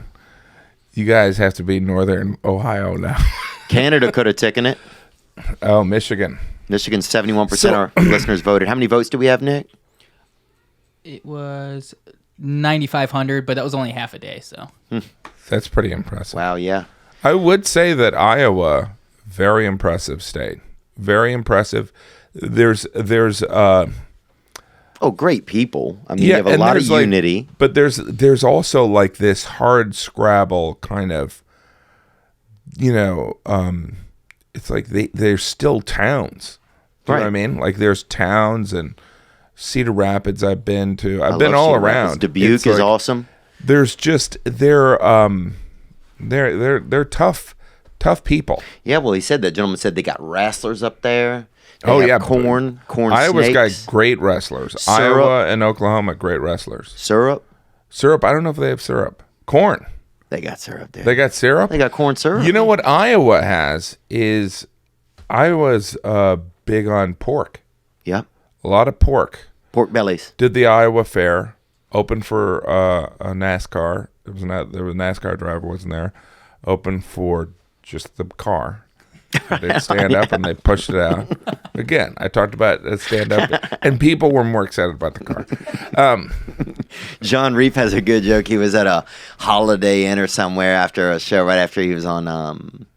You know who John Reef is? Yeah. Right after he was on America's Got Talent, Last Comic Standing, and he was in the lobby and it was late at night, and some lady, he was like in the final three, and he was performing on the road that weekend, and the show was still on TV, and the lady's like, "So, did you win it?" And he's like, well, I can't tell you what happened, but I can. And she goes, "No, did you win it?" And he's like, "What?" She's like, "The bass boat in the lobby, the one they're doing the drawing for." And he was like, "I don't fucking know." Did you win it? Yeah, but it was just such a funny moment. I don't know why I told you that. But I'll go Michigan on this. You guys have any other thoughts? I agree. Iowa's a great place. A lot of wrestlers, a lot of tough guys coming out of there. But I think when you get to the weaponry, it's the same thing that beat out the Native Americans. They showed up with weapons, and smoke. You can only blow smoke in people's faces so many times. Also, I think the internet was invented at University of Michigan, so there's some technology there. There you go. And MIT is there, dude. MIT. Michigan Institute of Technology. Yep. The MIT is Massachusetts Institute of Technology. That's theirs. Right. Okay. All right, Michigan takes it. Wow, right. Michigan takes it. Our first Elite Eight team. And now Jim's home state, Indiana, versus the number 1 seed in the Midwest, Illinois. I mean, like population-wise, there's no comparison. I was born in Illinois. Oh, really? Now we're getting down to the zygote.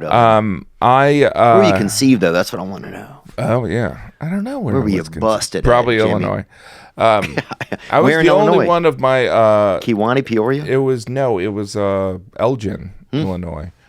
I was the only one of the 6 kids that was born in the Midwest. They were all born in Brooklyn.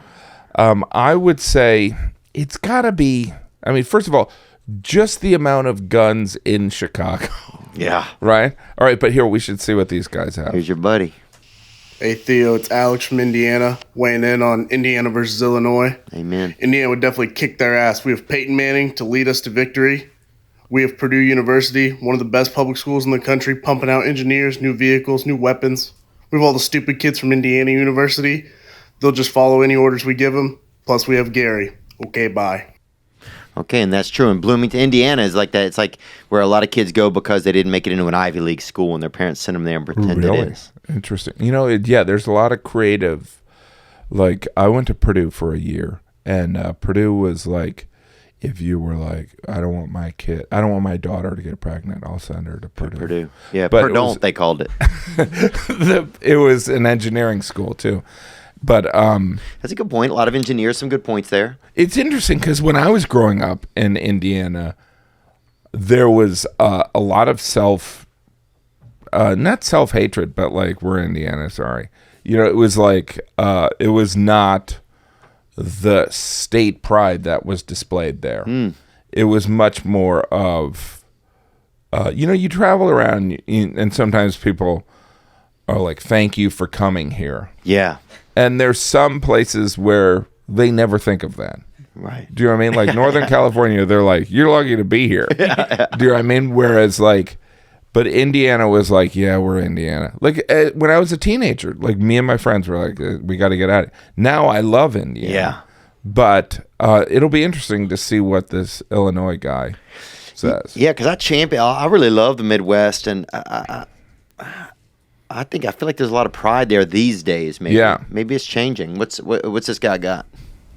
Hey Theo, this is Danny from Chicago. I'm weighing in on Indiana versus Illinois, and I want to throw a quick stat out there for you guys. From 2001 to 2016, there's actually been more murders in Chicago than there has been in the Iraq and the Afghanistan war. Wow. This was actually a BBC report that came out a couple of years ago.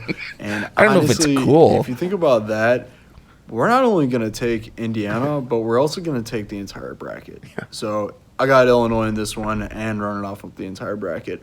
Gang, gang. There you go. Huh. I mean, he does make a point. It's like I could see a reason why Illinois could run the whole table.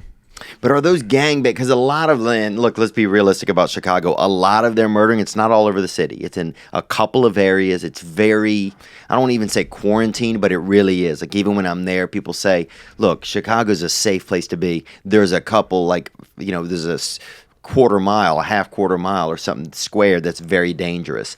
Now, is that group going to work with others, like whenever things get going? Is Indiana going to work together, or some of those people going to leave and join Michigan? Oh, you do have Bobby Knight. The general.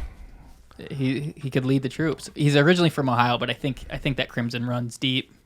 Oh, yeah. He's got crimson spots on his arms. I think there is something about... I mean, Indianapolis is a great city, by the way. Oh, yeah. Great city. I don't know. Very safe. I think, I just think, let's look at the population. It's dramatic. Like, that's what influenced Michigan versus Iowa. So it's like... 12.7 million for Illinois and 6.7 million for Indiana. Okay. A lot more than I thought in Indiana. Yeah. A lot more than I thought. A lot of fucking over there. That's the bust belt, dude. A lot of people busting out there and growing it up. I don't know. I think I have to defer here because it's like I grew up in Northwest Indiana, so I should pick Indiana, but I also intellectually think Chicago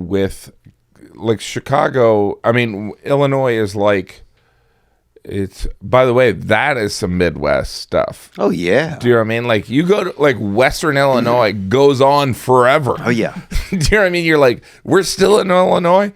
And then Springfield, Bloomington, Illinois, it's like, but I don't know. I mean, it's, as a romantic thing, I think Indiana would be fun. It's like the movie Hoosiers. What if they win the whole table? Jimmy Chitwood, dude, the picket fence.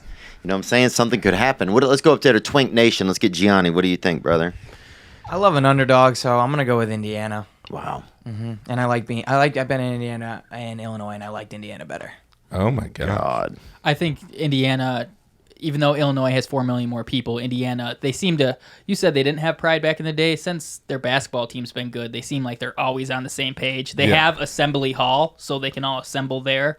Yeah. And Gary's just Southside Chicago Junior, so I like Indiana. I mean, we should also say that Wisconsin, they kind of hate Chicago. Like, there's a little bit of, like... animosity. So, well, there's a little bit of...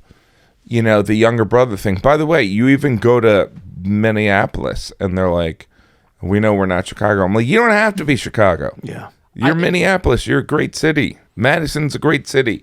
Milwaukee's a great city. It's like, you don't have to be Chicago. People are going to want to see Chicago fall. I think it's opposite, though. I think Chicago has the chip on its shoulder, and they don't want to be Midwest. They want to be known as a city, so they're all kind of assholes. They're kind of like the outlier. So I don't think the rest of the state would hop on to help Chicago. or vice versa. And I feel like a lot of people aren't from Chicago who move there, so they're just going to go home back to their own state and fight for them. So I feel like they lose a lot of their numbers as well. Yeah, you got a ton of Blackhawks fans. You have a lot of, you have the nurses down there at Bloomington. A lot of it's a nursing school. You got the Salukis, the Southern Illinois Salukis. You got.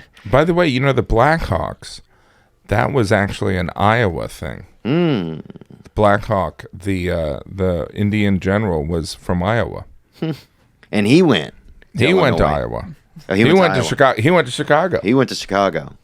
But you know what? If it came down to Chicago versus versus Iowa, would they merge to fight Michigan? We could have that happen. I want to see one of these one seeds go down. I like what. What did the fans say? They said such a tough one here. Just population-wise, twice as much. 63% said Illinois. I think for me, I have to go with Illinois on this. I like Indiana. I think it's on the come up. I just don't know if their organization is going to be enough to take Illinois. Right. I don't know if as one I don't think realistically I should be able to vote because I have to vote for my home state, but I also have shows this September in Illinois. And you were born there. Yeah, you were born there. I was born there, so migrated. I can't do it. But by the way, even being a Colts fan, being from Northwest Indiana, big betrayal for a lot of Chicago people. They're like, how dare you not be a Bears fan? So, and then I married a girl from Wisconsin, so I like the Packers. So it's like my brothers are like, what is going on with you? You might be having some real, some regional issues. Yeah. Illinois. All right. Illinois. All the one seeds still remaining. All right, moving on to the West. We got number 7, New Mexico versus number 6, Utah. A couple Cinderellas. Wow. Is that Colorado? What is Colatana? Colatana. Oh, that's Colorado and Montana combined? Yeah, they decided to merge. Oh, that's interesting. That'll happen. Oh, yeah. That'll happen, man. Do they geographically even connect? No, they don't, right? But they figured it out. Yeah, because it was second round, so the second round they're not necessarily. Yeah, the debate went too long. We just couldn't figure it out. What do you guys think here? New Mexico, have any vids for these guys? Yes. New Mexico and Utah. It's Utah. Beyond a doubt, it's Utah. The organization, it's all. Whoa. What the? Theo Vaughn, my man, gang. Gang, mama. Oh my God, I love you so much. You make me smile all day long and bring sunshine to my heart. Oh, thank you, love. love. Thank you for that. I'm out here in Utah. I am a single mom of 3. I'm originally from California, but I've been out here for 13 years. So I definitely know the Mormon culture, and they are so efficient. Oh my goodness. They give 10% of their income to the church, so they have a lot of money. They also follow all the rules. They don't drink, they don't smoke, they don't do drugs. You got 3 kids, so probably. They don't even come out on Sundays. Like, my kids have no one to play with on Sundays, and they follow that regimented. They also have to have food storage. They have to have at least a year's worth down in their basement. Like, it is a mandatory. Wow. And they have guns down there, and they're efficient. As for New Mexico, I don't know. Wasn't Green your buddy chilies. Chris De La Framie Amazing. there? Maybe They are good, somebody we said. could ask him. He was in Albuquerque. What did you say at the end? She was mentioning how Chris D'Elia got in some trouble for tweeting about Albuquerque. Oh, you said it sucked. Yeah. And it was on the news. It made the local news. Are you serious? Like, comedian Chris D'Elia had some... Do you want to see that? That's Yeah, probably can we the see it? desired one. Yeah, I want to see that. That's hilarious. That's so weird because, by the way, when I was in Albuquerque, granted I'm a pig, but the green chilies, Yeah. they're supposed to be good. Good afternoon. Albuquerque has been a punching bag for a few celebrities as they've made their way through town. The latest, a well-known comedian who bashed the city after playing at a city-owned treasure, the Chemo. News 13's Rebecca Adkins is live there with what he said and how people are responding. Rebecca. Well, Kim, according to ticket sales, this is where Chris D'Elia performed last Thursday, but while he was here, he had some sort of a bad experience. Are they serious? Actor Chris D'Elia is a big name in the comedy world, and Thursday night, he performed at the Chemo Theater. I know I look like a tired eagle. I don't like how you laughed at that, to be honest. It was his second time in Albuquerque, but something on this visit left a bad taste in his mouth. Chili's. After his performance downtown, he took to Twitter to take a jab at Albuquerque, saying, "I've been to some blank holes, but holy God, you make Jacksonville look like paradise." The post has been retweeted almost 600 times. He must have paid That was someone to pretty do. rude of him. It was kind of unnecessary to bash This a lady's place that pissed you're off. Is that a lady or a guy? attending. People we spoke to weren't too happy about what he said. That's a good. Crazy. I mean, Albuquerque's not that bad. You just gotta go to like the good parts of it. And on Twitter, people had mixed feelings. This person listed off Albuquerque staples like green chili and the sandias and said, "What more could you want?" Others agreed with D'Elia, with one person saying they're from here and should be offended, but then said, "You're right. Hashtag pass the meth." You're not the man on fire. Okay, After that's that good. tweet, he posted again saying, That's hilarious, man. That is unbelievable. I might just ride with D'Elia right out of the gate. Then is there any videos we need to see? You think, Nick? I think we should move it along. go to the Okay, next we'll one. take Utah then on this round. Then Yeah. you good with that, Jim? Yeah, that's fine. I think just That's this, amazing. The Mormons are huge. yeah. And by the way, but New Mexico is amazing. It's so funny. It's so funny how like it was just a tweet that he put out there, and it's like a 5-minute And I news disagree, segment. and I'll probably be there sometime this year as well. But He did tweet out later, as they mentioned at the end of the piece, that Santa Fe's beautiful, though. So he made up for it. Albuquerque, great. It was yeah. All right, here we are. great. Okay. All right. We really need some input here. What do we have? We have anything video wise? Yeah, let's do one for Calitana. What's up, Theo? California versus Colatana. I'm just going to say, I live in California, but I totally believe Colorado and Montana would win. Here's why. Because everyone in California is so soft-handed, they have to put lotion on their hands before they even take a piss. Also, have you ever hung out with anyone from Colorado, Montana? Their idea of fun is going and shooting an elk, hollowing it out, living in it for 3 days, and hotboxing it now. In California, their favorite activity is waiting in line for 4 hours for avocado toast. It's no contest.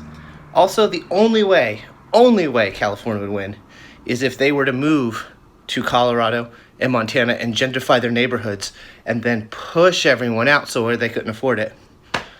Gang, gang. Gang, gang, brother.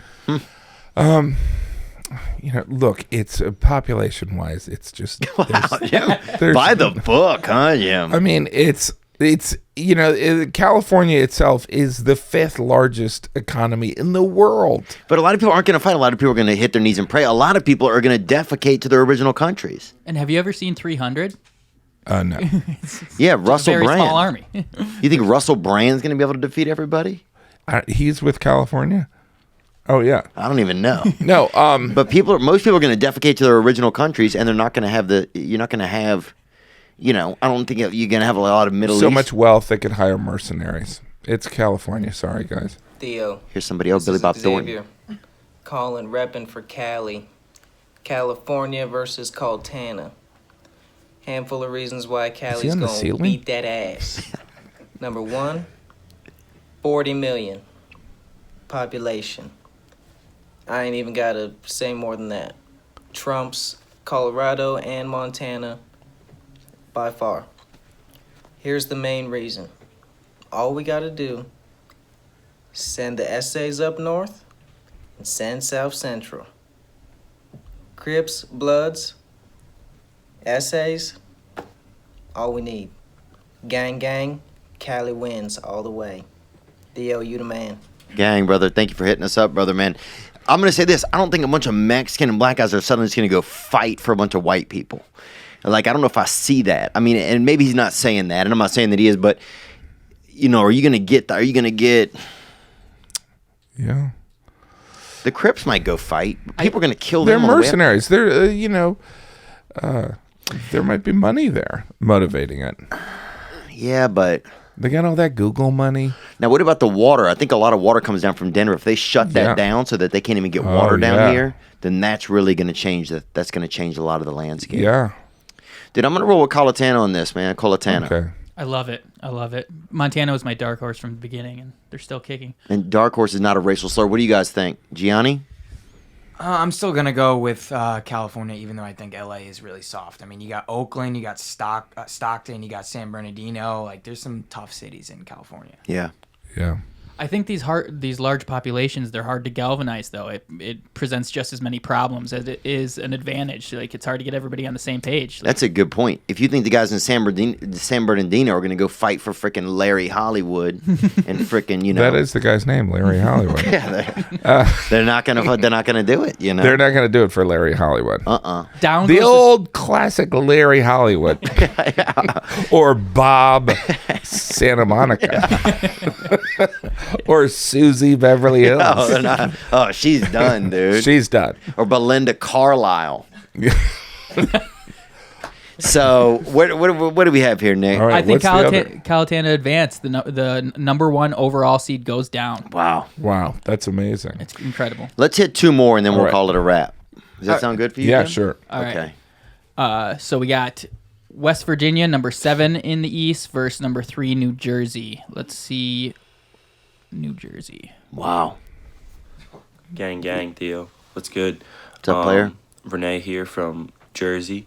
And No I just time wanna for a say shirt, that, Renee. New Jersey would absolutely fuck West Virginia up. We'd throw a pack of, like, Natty Light over to the left, come with a swift punch haymaker right to their faces, dude. They wouldn't be able to handle it. They don't know how to wrestle down in West Virginia, you know? We know how to wrestle up here. And they don't just, I don't know, they just fucking live in the mountains and shit. And, like, we gotta survive, like, fight motherfuckers and shit, like Jersey City, Newark, bro. Come on, you know. What, the airport? Gang, brother. Layovers? What is this guy No, talking Newark is a tough city. Oh, It's that's true. It's a legendarily tough city. A lot of bullets over there. West Virginia, I want to see the West Virginia video. What if, like, the guy in West Virginia has a shirt on and the guy in Jersey? That might do it right there. Textiles. Well, it's interesting. Maybe they're preparing for war already, but West Virginia is the only state this round we didn't get a video for. So they're not showing out, or they they're might have preparing. fizzled out. They've been through a lot already. They had to battle Vermont. They had to battle Pennsylvania that they beat. That was a tough matchup. Well, you know, if they can't submit a video, I don't see how they can get the. It's true. The nomination. But is there, as 2 white trash guys? Yeah. Isn't West Virginia kind of like the White homeland? treasure too. I also refer to myself as white treasure. Isn't West Virginia kind of? It's the Jerusalem of white trash, isn't it? I mean, it's definitely more this. You know, it's the vowel belt. That's what I call it. Not a lot of people using consonants over there. You know, you know. Oh. And it touches. What I love about West Virginia is it touches everywhere. Like you'll be in Pittsburgh, D.C. You know, you that could wheeling be in feeling. Albuquerque, and they're like, you know, West Virginia's right there. You're like, is it? Yeah. It's geography. It goes everywhere like a spider. That's the hills, man. West Virginia. I like how you said the Jerusalem of white trash. Have you ever seen the Wonderful Whites of West Virginia? Oh yeah, I haven't seen beautiful. it. I heard it's amazing. It's right? insane. It's beautiful. I did a movie where I played part of a guy who was part of a cult that believed in snake healing, and I had a great beard. But I loved it. We shot it in Ohio. You did? But you played it off as West Virginia. West Virginians have been through a lot. New Jersey, huge population. Yeah. Huge they got money. milk. They got fresh milk out They're there. tough. Jersey people are tough. I'll go with Jersey then. I'll go with Jersey. Yeah. You think? Yeah, I think Jersey. I say we blow through these last 3 Yeah. so we can get to the Elite 8. Okay, let's do it then. Massachusetts versus New York. I think I live in New York, and let's just do New York because it'll anger people in New England. Wow. I agree. Look, Julian Edelman just retired, so I think you're going to have to go New York, you know? Tom Brady's getting old. Rob Gronkowski. Rob Gronkowski just retired. So there you go. That'll then. just anger people. People are not going to be happy about that. No, one. they're not going to be happy. And we're just doing that to get your Your reply's up. And blame Jim, guys, because I would have thought it out a little bit more. But that New Jersey New York matchup, that's a dream matchup. So I'm glad we got that. It's going to be big. Another Florida, dream Georgia, matchup. Florida Georgia Line, which is a band. We could make them. We could merge them and do those two. We have some videos. Yeah. Who do you think Florida Georgia Line would fight for? I don't know. I think they I barely read who. Don't mind this, but I barely read who Florida's facing. I live in New York City now because I had to get the fuck out of Florida. Strictly because I think Florida's gonna win in any matchup because of fucking alligators, dude. Alligators, crazy people. No matter who Georgia is, Georgia. I don't know. I'm kind of drunk now, but no matter who is facing Florida, they're gonna lose to Florida because of methamphetamines, crocodiles. A lot of meth. It's heat. A lot of hot shit going on. There's a bunch happening in Florida that is okay. This guy's itching. This guy might be doing drugs. Do you have another video from Georgia? Yes. Unbelievable guy. What's up, Theo? This is Daniel from Rome, Georgia, and I think Georgia beats Florida because number one, Georgia on my mind, Ray Charles. Number two, not as crazy. I mean, yes, in war, Florida, could be a little crazy. It's like kamikaze. That's what I'm thinking of. But Georgia, we got some good heads I'm just in the jealous game. of how much We hair got he people has. from Georgia Tech. We got some good football players over at UGA. We're good at being second place. So I figured, if we get later in the round, we'll probably come in second, and that's just the reality. But yeah, go Dogs.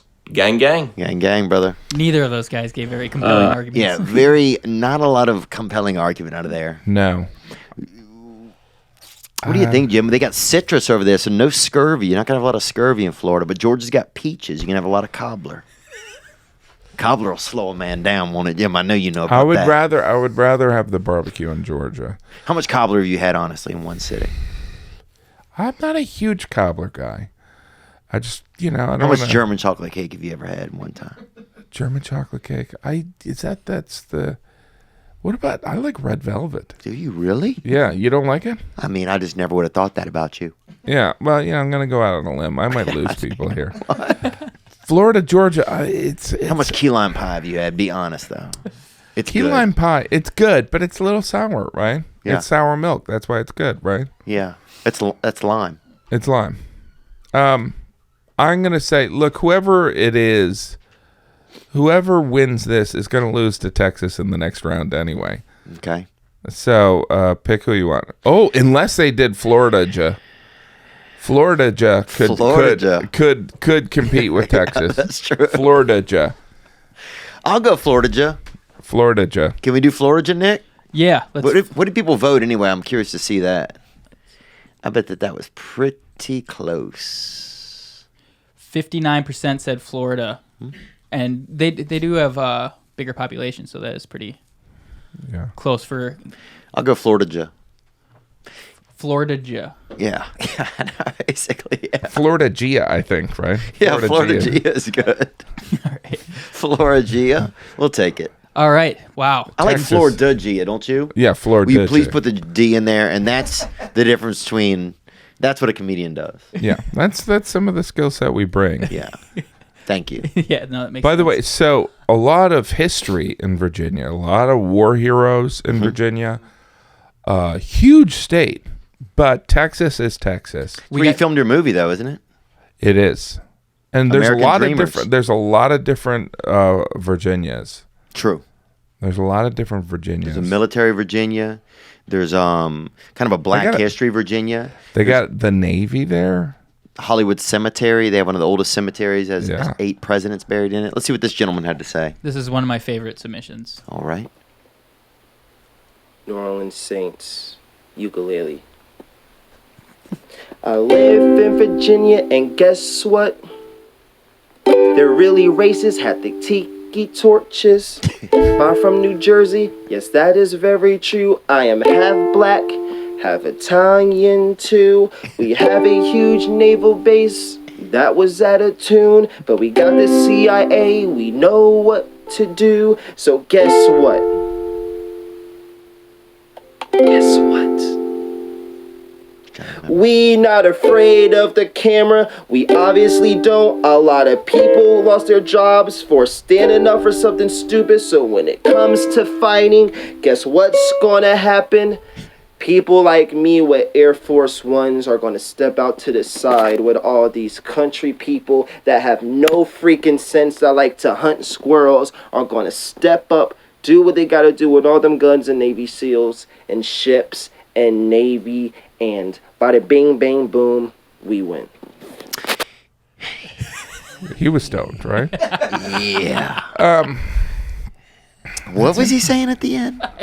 He trailed off, dude. He could be a politician. Yeah. I think that was Ocasio-Cortez right there. I think that was. But you know, he does bring up the Charlottesville thing. Like there is some of that history. It could be a problem there. Whereas Texas, I feel like Texas is a whole other country. Yes. I think there is a unifying force in Texas. Agreed.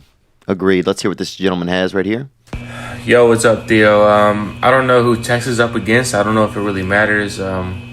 We tried to secede long ago. Rick Perry was already on this shit trying to secede, and we could have done it. The recession didn't even touch us. 2008. What? When was that? I don't know. It didn't even. This guy's even more stoned than the other guy. Texas, baby. And then we had Bonnie and Clyde, Charles Whitman. That man's a sniper, bro.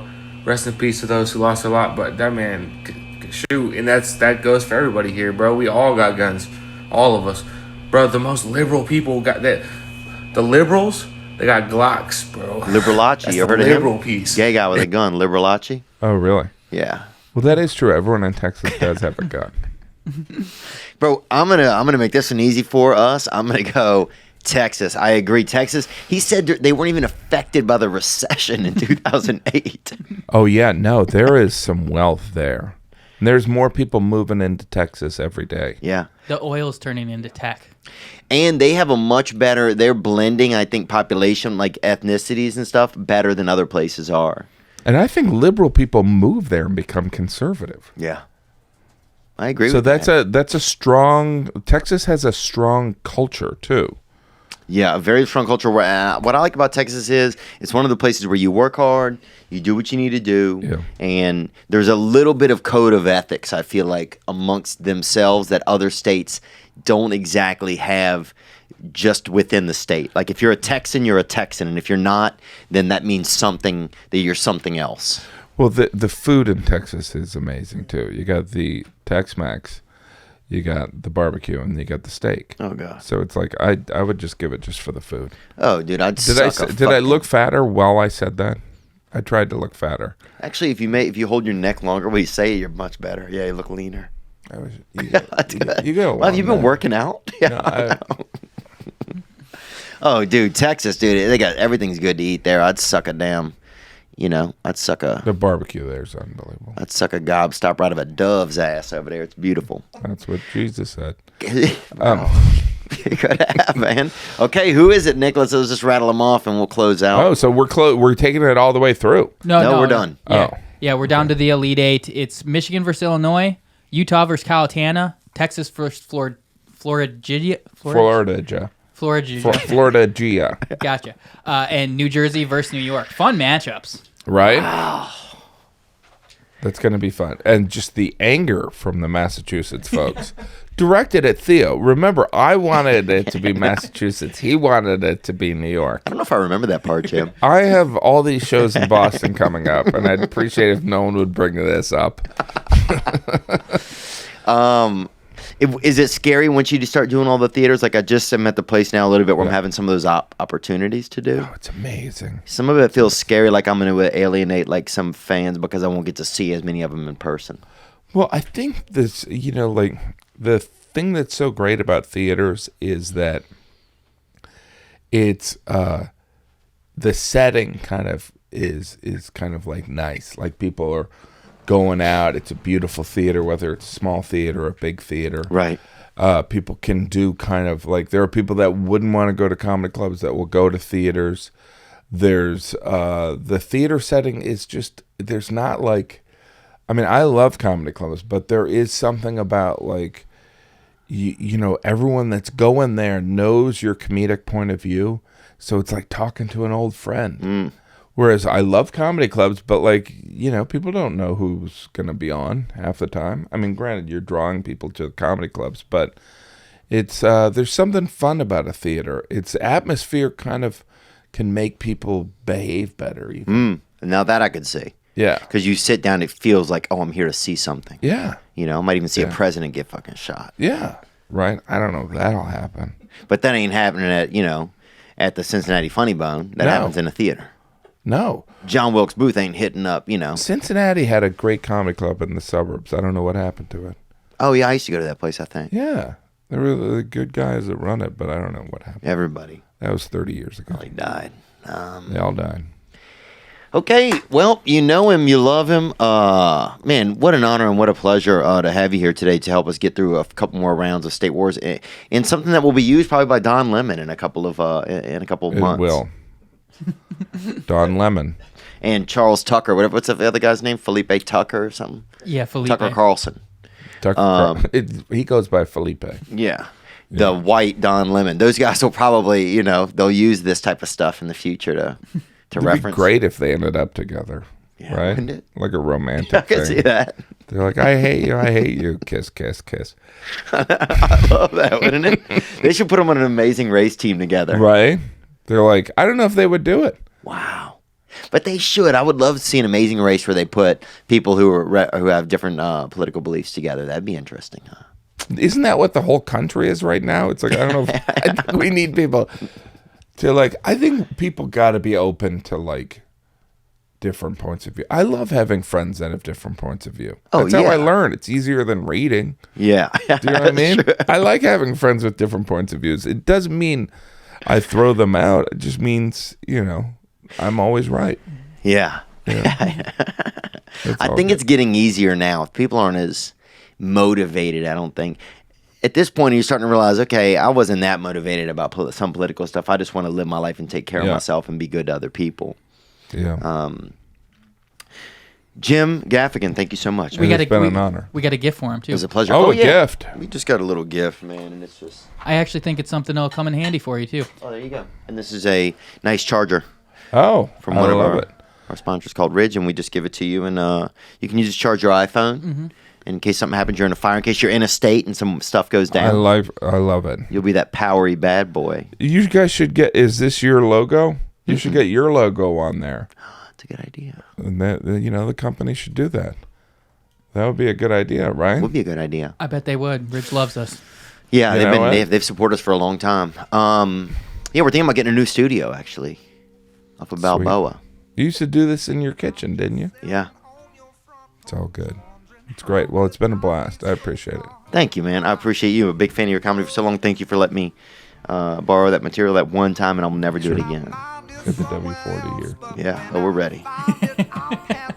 It's holding up something there. Okay. All right. Thanks, you guys. All right. Thanks, Jim. All right. Now I'm just floating on the breeze, and I feel I'm falling like these leaves. I must be cornerstone. Oh, but when I reach that ground, I'll share this peace of mind I found. I can feel it in my bones, but it's gonna take a little time for me to set that parking brake and let myself unwind. Shine.